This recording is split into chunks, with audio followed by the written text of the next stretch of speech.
ना मांग लेनी और क दिन बाटे 6 दिन बाटे छठ के। 6 दिन में कितना गांव में जाके पैसा मांगब कि छठ होई, ज़्यादा से ज़्यादा पैसा मांगब और उतने धूमधाम से छठ करब। काहे से कि छठ माई हमार पुकार सुनले बाड़ी, तो हम काहे ना करब। हमार मर्द के चल ना जात रहे, साफ लंगड़ हो रहन, लकावा मारते रहे, तो हमार मर्द के मन ले रहे कि हे छठी माई मर्द के हमार खड़ा कर देब न तो भीख मांग के छठ करब रहा बरत। तो जब हमार बरत खातिर छठी माई सुन लियली तो काहे ना भीख मांगब। कटोरा में पैसा ले रही बनी और ऊपर में मांग ली, कसमू ना तो 3-4 हज़ार रुपया मांग ले ओखर।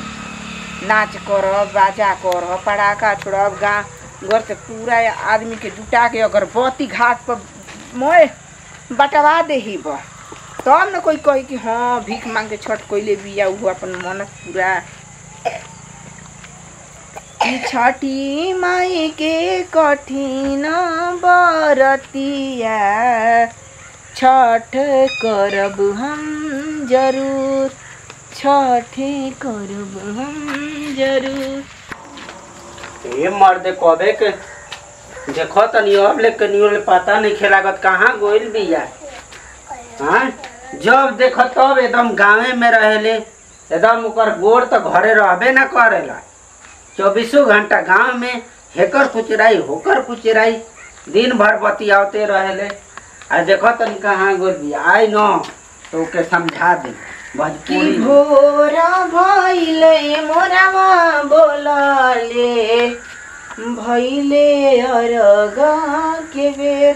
तनी भीख दे दी, छठ व्रत करतनी। छठ करतनी? हाँ तना तो बढ़िया बानी।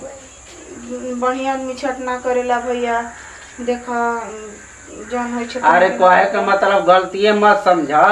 तू मान ल कि अपन व्रत पूरा करे खातिर मांगत है ना। हाँ का कहीं हमार मर्द के दोनों गोड़ में लकवा मार देले रहे, दरिये पर सुतत रहन, हगत रहन, मुतत रहन, सब करत रही।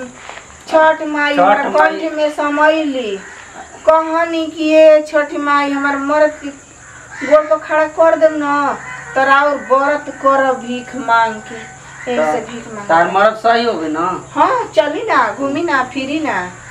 हाँ तो एगो तू बालू कि मान कि मर्द खातिर इतना कष्ट करता। एगो हमार मेहरा रुपया देखो घर में बंद करके चल गो बिया गाँव घूमती। अरे हाँ घर भूख लगल बा काम करके अबे आइल बानी आ घर में हइये नहीं खे का जन के हर गोल बिया। तो पैसा वैसा कुछ हुई तो पैसा वैसा तो पॉकेट में नहीं के मोबाइल में बा। नहीं मोबाइल के पैसा चली भगवान और भला कर से। तू देखो आ जाए ना 2-4 मिनट में तो तू होनिए गाँव में न रहबू, हम दे दे छठ माई के ना दे देव तब छठी माई रवा खुशहाल रखे ना, देव तब छठी माई खुशहाल रखे ना ना।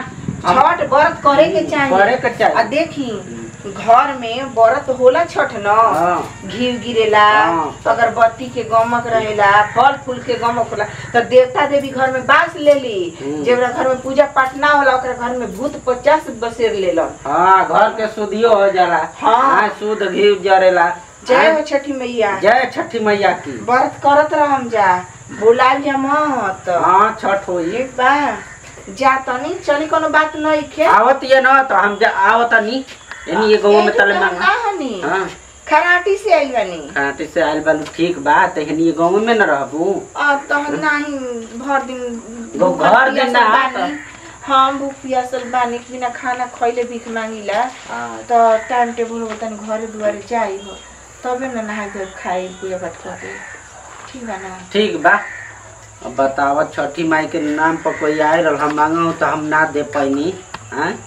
बतावा रही तो दिया न रही छठी माई के नाम पर। देखो तनी कहाँ बिया देखो तो हई आलू पटावे जे हो गइल बा, लेकिन घर के आदमी के केहू के चिंता नहीं थे। एगो हमार मेहरारू बिया, मैं मेहरारू छठ में छठ कर तड़ी अपना गाँव में घरे रह के।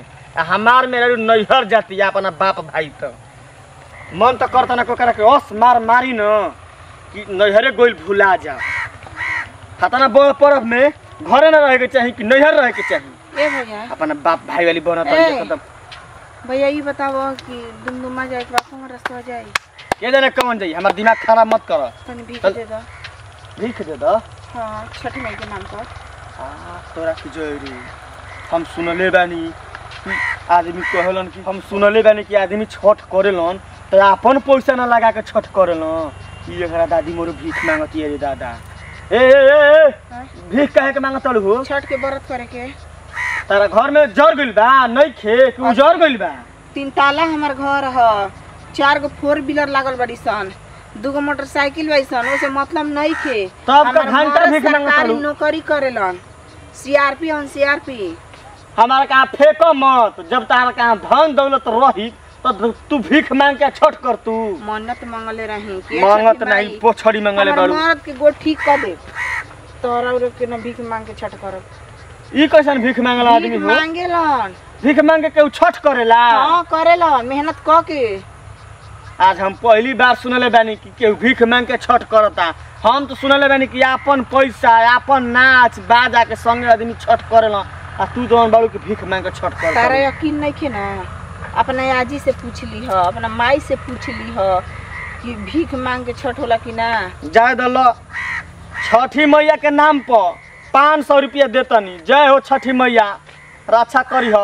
चला। हमरो के न दूधे नहा पूतो फल, भगवान बढ़ंती कर, छठी माई आगे में बरकत कर कि तार मेहरानू तारा में सटल रहो, कबो दूर न थोका जाए। ई कुल का कहतर हो, हमार मेहरारू हरदम नैहरे रहेले। नहीं छठी माई कर से तार मेहरान तारा कहाँ चले आओ। ठीक कगो बा। लोग लेके बड़सन। अरे हम का बतलाई हो, ये कहूँ लोग लइका नहीं खसन। हाँ छठ माई के व्रत करो, छठ माई के व्रत करो, लइका लइकी हो जिए। सही। जय हो छठी मैया। देखो जय हो छठी मैया। हमरो न लोग लइका हो जिया सन तो हमहू भीख मांग के छठ करम। कि छठी माई के दिहल हमें लालना, ढुरुक से अंगना हमार, जय हो छठी मैया। अंगना ए हमार। भगवान हमरो दुख तनी बुझा ना। कि फलवा मंगई बो शहर से, छठ करी ह जरूर। ए भौजी हाँ तू कह देलू न, ए कोई बात नहीं के भौजी चाची माई बहन जो भी खिसिया तो नहीं खू न। एगो नारी बनी, देखो। माइयो बनी, बहिनो बनी, भौजियो बनी। अब सुन, अगर हमार लइका हो जाई हसन तो दोनों प्राणी संग ही मिल के आ भीख मांगल जाए, छठ कइल जाई। काहे कर घर में अनाज नहीं खे, चल जाए तो भीख मांग के दोनों पर छठ करिया जा। तू ही ना कल हड़ू कि हाँ। जब मांगत पूरा हो जाला त भीख मांग के आदमी छठ करेला। तार बाल बच्चा होई हन त छठ कर लिया। ए भौजी हैं? तनी प्रसादिया ले ले छठी माई के हो, बड़ा हमनी के न। ए बाबुआ घाट पर भीख मांग के प्रसादी खाइल जाला, पूर्ण प्रताप कइल जाला। ठीक बा पहुंचा देही, जब प्रसादी खाए के तार लालसा बा तो पहुंचा देही। हाँ तोरा की जय। आई ले 500 लेके चली गई। ज्यादा छठी माई के नाम पर देले बनी। हम का जानता नहीं कि छठ करतिया कि का करतिया। अब तो छठी माई ने जनी हन छठ करत होई तब तो ठीक बा, ना करत होई तब भगवाने देखियन, हम का बताई।